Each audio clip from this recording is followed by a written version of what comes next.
evening and welcome to Livestream, the show where you get to join in the big debate of the day. A growing controversy after Haryana Chief Minister Manohar Khattar said Namaz should be offered in mosques and idgahs and not in open spaces. Yesterday, one of his ministers, Anil Vij, said people should not offer Namaz in open spaces with the intention of land grabbing. It wouldn't be allowed, he said. Friday's Namaz last week was disrupted by right-wing groups at several locations in Gurugram. Today, a citizens group met with the administration to demand protection for those offering Namaz, as well as action against vigilantes. Now, India is still a secular democratic country. Can such an edict of not worshipping in a public space be restricted to Namaz alone? Or do you then have to equally apply it to Jagratas, to Bhandaras, to Kavariyas, to Durga Puja pandals? Should any form of worship then be allowed to encroach on public spaces? Are there any extenuating circumstances? Who decides what should be allowed and what should be banned? Now, those are some of the questions we're going to be raising in the course of the next half hour, and we want you to join in. Remember, as always, you can call us on that number which will be flashing on your screen. You can also tweet us on our Twitter handle at NDTV Livestream to be part of this debate.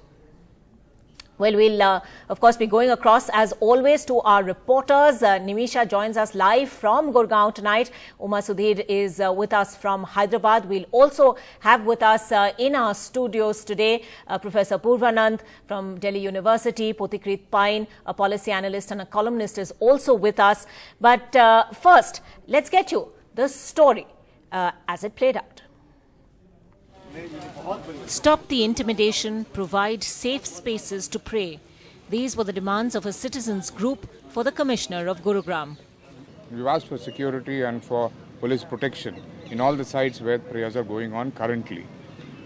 Not sure whether it is going to be arranged and whether it's going to be possible. Some of us have been eyewitnesses to the disruption of Namaz.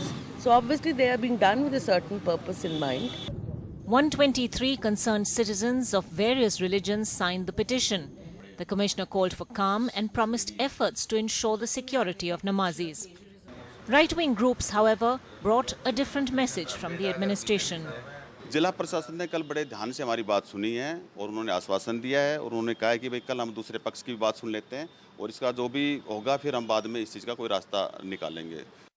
The Waqf board says there are 21 mosques in Gurugram, but residents say these are contested properties and not open for Namazis.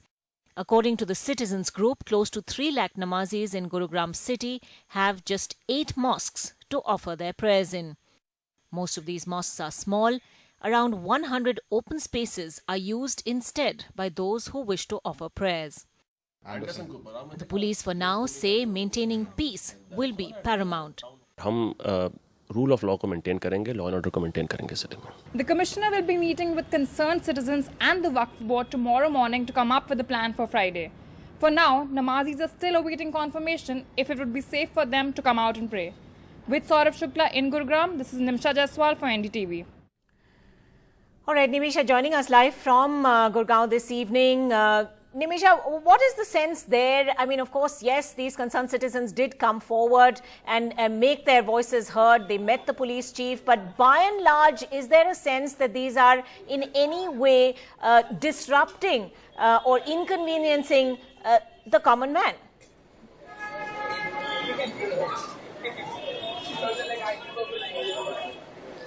Well, Ankita, right now, the few people I've spoken to in Gurugram, the opinions seem to be mixed. While some believe that if these prayers have been going on for a while, it should be permitted. But others also are saying that prayer is a personal matter and should not be displayed in public spaces. I have some residents of Gurugram with me right now. I'll come to you first. What do you think? Do you think that these prayers should not be allowed if they've been happening in the past?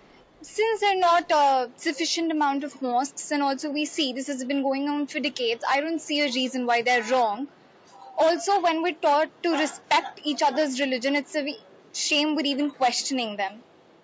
What about you, sir? Do you think that it's fine to have, namaz offerings in the public? And if not namaz offerings, then are jagratas and other religions and open the space of religion all right? Well, my views are very different. I believe religion is not to be displayed publicly. It's all about spiritual growth within you, inside you.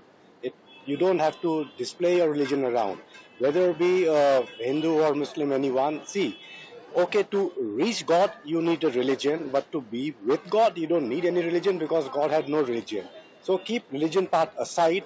We don't need to display our religion publicly. That's what my views are on this. So, Ankita, mixed opinions in Gurugram right now. Earlier, the citizens group insisted that the administration must take action to protect not only the right to practice religion, but the right to equality and the right to freedom, but and against discrimination. But over here, residents are saying, is religion personal or is it something that should continue to respect each other? Fair enough. Well, we have our first caller on the line with us as well. Grace Pinto is calling us. Grace, go ahead with your question or comment. Yes, ma'am. Hi. See, Hi. what I want to say is no matter what religion, no one should use public spaces on a regular basis. Once in a way, I suppose, with permission, that should be allowed.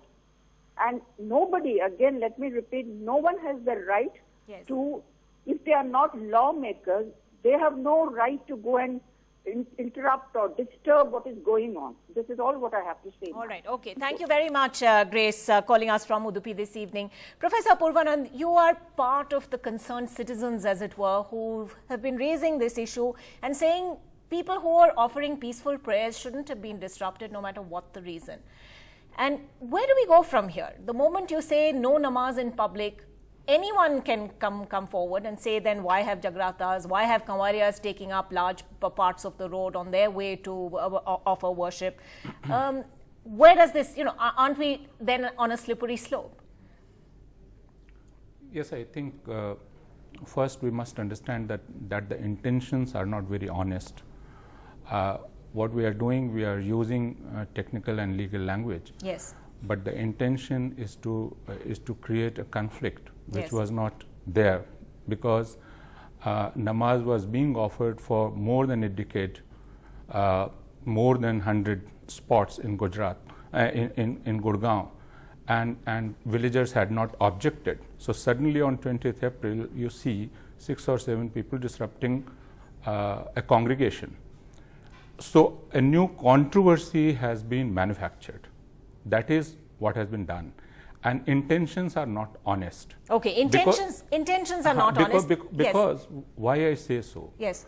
Now you are mixing 3-4 issues. First, you started saying that congregation should not be allowed because they are Bangladeshis. Okay. Because our women are not safe. Because they are out to grab land.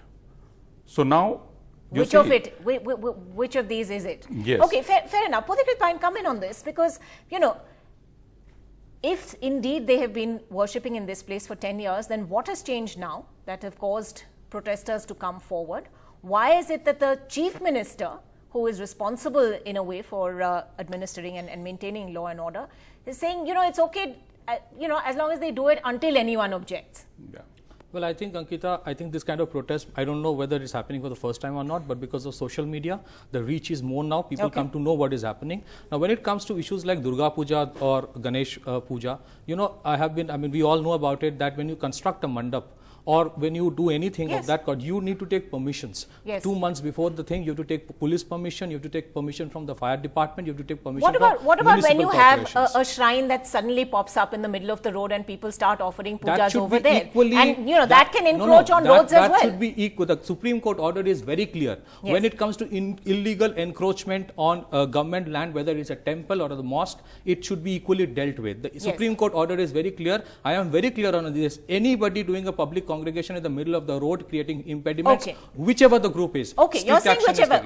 Okay, fair enough. Dinesh Kumar is joining us on the phone line from Bengaluru. Dinesh Kumar, go ahead with your comment. What I want to say clearly, I'm a former defense officer. Yes, sir. Go ahead. And I feel ashamed that I have fought wars for this kind of situation that I see today, where people are talking like this. Sir, when you say talking like this, expand on that. Do you should do now? Yes. I have been stuck in traffic when people are drumming away and doing all kinds of things. Okay. Beg your pardon? Yes, no. Go ahead and clarify to us what you're saying. Are you saying that you have been equally inconvenienced by other people who have been worshipping in public? Do you believe that this is something then that we need to look at holistically? Yes, I have been equally. It was some time back that I was driving in a car and there were people who were, with the drums going on ahead of me, and I was going at a speed of 3 kilometers behind them. Right. And there was nothing that I could do about it. That is okay. That is okay with these people. Haven't they got anything better to do than to start these kind of things? That is my point.